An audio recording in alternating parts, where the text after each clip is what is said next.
Hello guys, welcome to my YouTube channel history through ages. आज हम लोग फ़िरोज़ शाह तुगलक के बारे में जानेंगे। फ़िरोज़ शाह तुगलक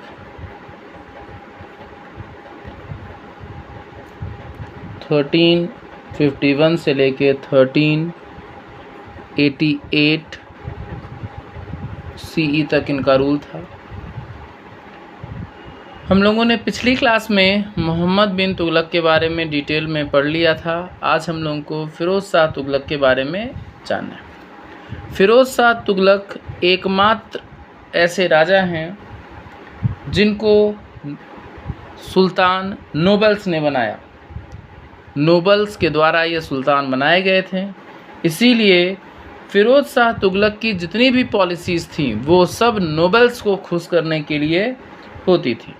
वो जो भी पॉलिसीज़ बनाते थे उसमें कहीं ना कहीं नोबल्स को ही खुश करने की कोशिश करते थे।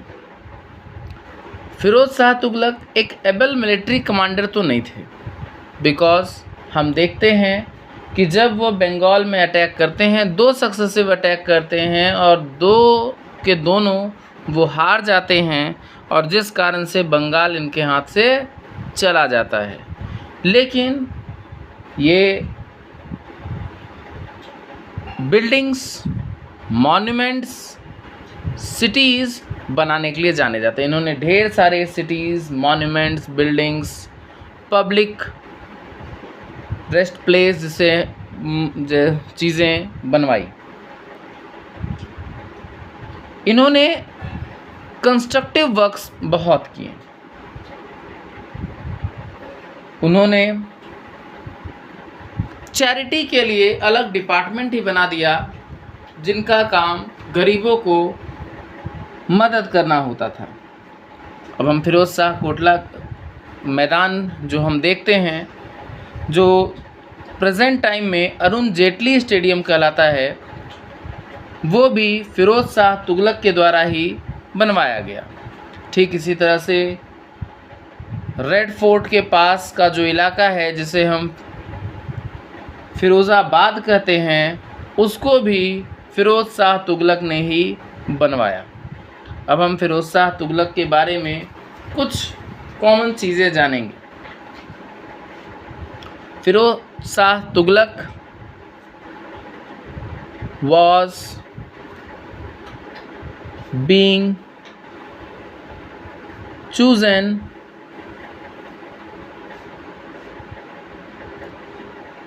as a sultan by nobles. So his policies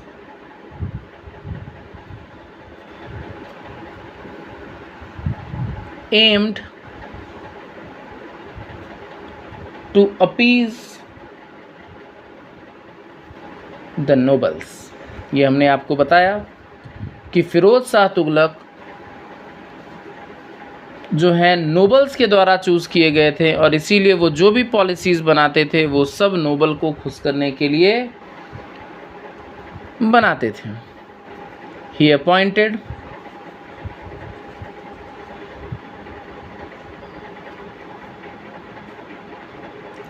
खाने जहां मकबल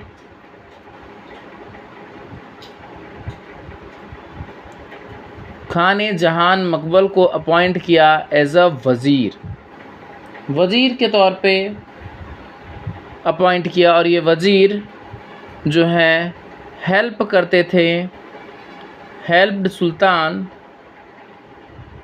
सुल्तान यहाँ पे फ़िरोज़ शाह तुगलक को कहा जा रहा है, सुल्तान इन एडमिनिस्ट्रेशन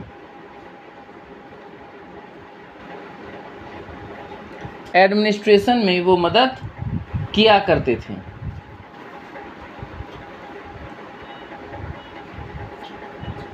तीसरी पॉइंट अगर हम देखें तो मोहम्मद बिन तुगलक की मृत्यु के बाद फ़िरोज़ शाह तुगलक को दिल्ली को बचाना था ताकि वो अपने पोजीशंस को सिक्योर कर सके। इसके लिए उन्होंने जो कैंपेन किया उसमें उन्हें सफलता नहीं मिली। उन्होंने बंगाल में 2 कैंपेन किया, 2 के दोनों अनसक्सेसफुल रहा, हार गए। इस कारण से उनके हाथ से बंगाल निकल गया। लेकिन जाजनगर जो कि उड़ीसा में है, यहाँ का कैंपेन सक्सेसफुल रहा और उन्होंने ढेर सारा पैसा, रिच बूटी कलेक्टेड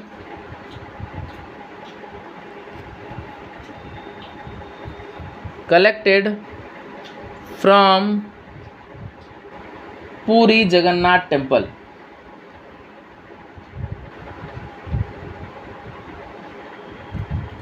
पूरी जगन्नाथ टेम्पल,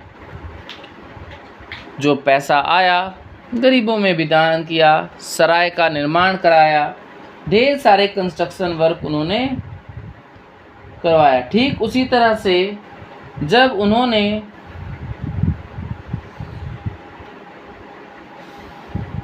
नागरकोट पर हमला किया, तो नागरकोट पे हमला करने के बाद उन्होंने वहाँ से लगभग 1300 संस्कृत मैन्युस्क्रिप्ट, नागरकोट पर जब उन्होंने अटैक किया तो 1300 संस्कृत के मैन्युस्क्रिप्ट वहाँ से ले आए और इन सब को पर्शियन में ट्रांसलेट कराया।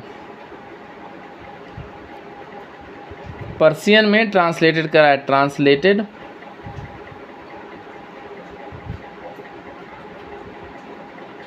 To Persian by Arizuddin Khan.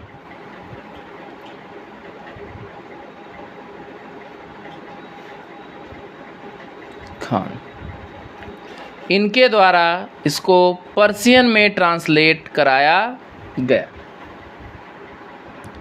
Firoz Shah Tughlaq Islamic laws के अंदर ही रहना चाहते थे।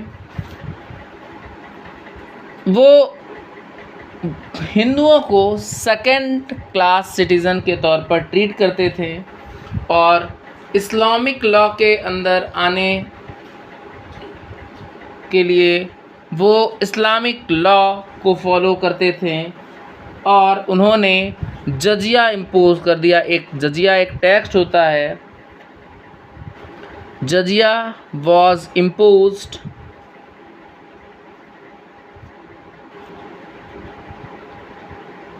On non Muslims. जजिया कर होता है, ये जजिया कर लगा दिया गया उन लोगों को जो नॉन मुस्लिम्स थे। ऐसा कई इतिहासकार कहते हैं कि जो फिरोज शाह तुगलक था, फिरोज शाह तुगलक बहुत मायनों में सिकंदर लोदी और औरंगजेब के जैसे ही था, जो इस्लामिक लॉज के अगेंस्ट या उससे बाहर जाके कोई काम नहीं करना चाहता था। फिरोज शाह तुगलक ने महिलाओं का ग्रेव्स पर जाना पूरी तरह से प्रतिबंधित कर दिया और ग्रेव्स पर पूजा करना भी पूरी तरह से प्रतिबंधित कर दिया। उन्होंने इक्तादारी सिस्टम को दोबारा से रिवाइव किया और अच्छे स्तर पर रिवाइव किया और इक्तादारी सिस्टम को उन्होंने हेरिडेटरी बना दिया।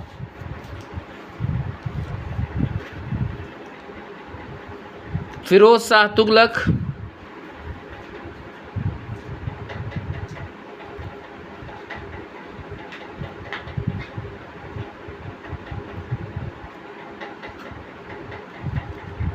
became first Sultan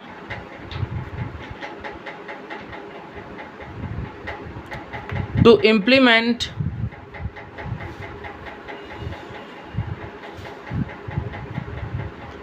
irrigation tax. ये लाइन याद रहे। इरिगेशन टैक्स लगाने वाले पहले सुल्तान कौन थे? फिरोज शाह तुगलक, और इसे हम कहते थे सरब। क्या कहते थे? सरब कहते थे।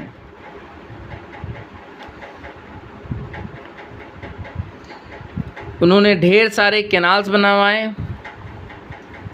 ही बिल्ट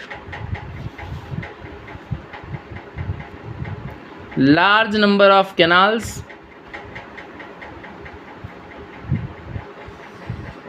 उन्होंने ढेर सारे कैनाल बनाए, जैसे सिरसा टू हांसी पहला, दूसरा सतलज टू हांसी, ये लॉन्गेस्ट कैनाल है।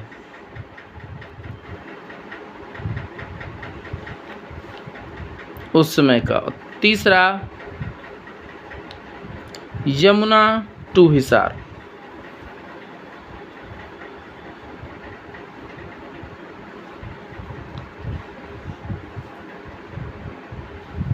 उन्होंने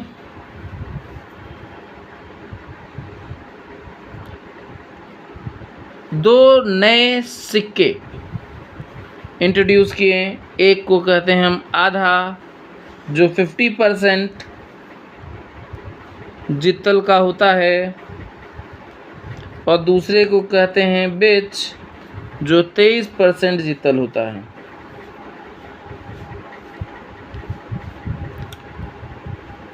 उन्होंने फैक्ट्रियां बनवाई। फिरोज शाह तुगलक ने फैक्ट्रियां बनवाई, कारखाना जिसे कहा, और उन कारखानों में स्लेव्स को अपॉइंट किया गया काम करने के लिए।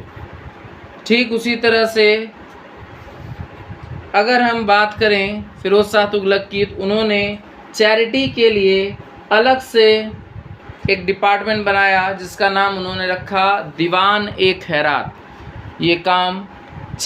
ये इस डिपार्टमेंट का काम, दीवान ए खैरात का काम सिर्फ़ और सिर्फ चैरिटी करना था। बीमार लोगों की मदद करना, हॉस्पिटल में फ़ंड देना, गरीबों को पैसा देना, ये सब काम उनका था। फिरोज शाह तुगलक ने अशोकन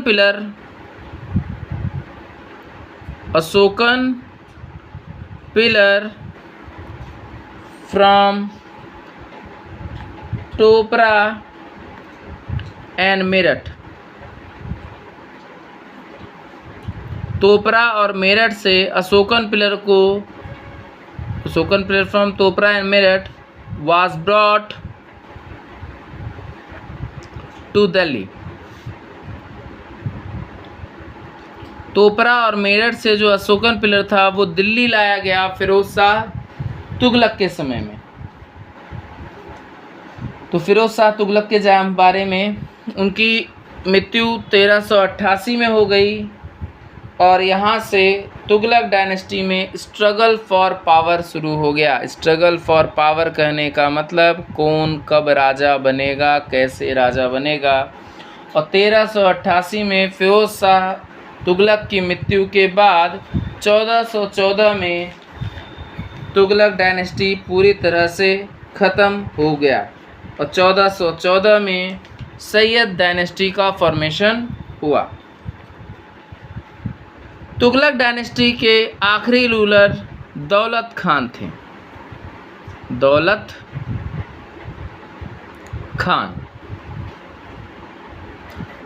खान के समय में तैमूर का भारत में हमला